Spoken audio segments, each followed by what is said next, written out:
ఏం వ్యాపారాలు చేయాలో తెలియదు. ఇప్పుడు ఒక వ్యాపారం ఉత్తర కొరియాకి కుదిరింది.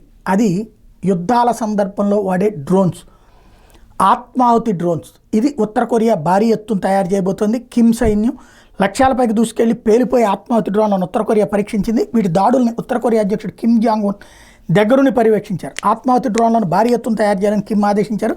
అంతర్జాతీయ జలాల్లో అమెరికా, దక్షిణ కొరియా, జపాన్లు ఉమ్మడి సైనిక విన్యాసాలు చేపట్టిన నేపథ్యంలో ఉత్తర కొరియా ఈ డ్రోన్ల సామర్థ్యాన్ని పరీక్షించింది.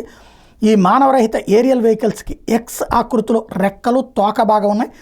ఆగస్టులో పరీక్షించిన డ్రోన్లను పోలి ఉన్నాయని ఉత్తర కొరియా సెంట్రల్ న్యూస్ ఏజెన్సీ చెప్పింది. అధ్యక్షుడు కిమ్ సైనిక అధికారులతో మాట్లాడుతున్న ఫోటోలు కూడా విడుదల చేసింది. ఈ డ్రోన్లో ఒక BMW కార్ని, పాత యుద్ధ ట్యాంకుల్ని ఢీకొని పేల్చేసిన దృశ్యాలను కూడా ప్రసారం చేసింది. వివిధ దిశల్లో ఈ డ్రోన్లు తీసుకెళ్లి లక్ష్యాలను ఛేదించే వీటి పనితీరు పట్ల కిమ్ సంతృప్తి వ్యక్తం చేశారు. ఈ డ్రోన్ల తయారీని యుద్ధ ప్రాతిపదికన చేపట్టాలని కిమ్ అధికారులను ఆదేశించారు. సైనిక అవసరాల నిమిత్తం పెద్ద ఎత్తున తయారు చేయాలని, చవకైన ఈ డ్రోన్లు ఎంతో ఉపయోగకరమని చెప్పుకొచ్చారు.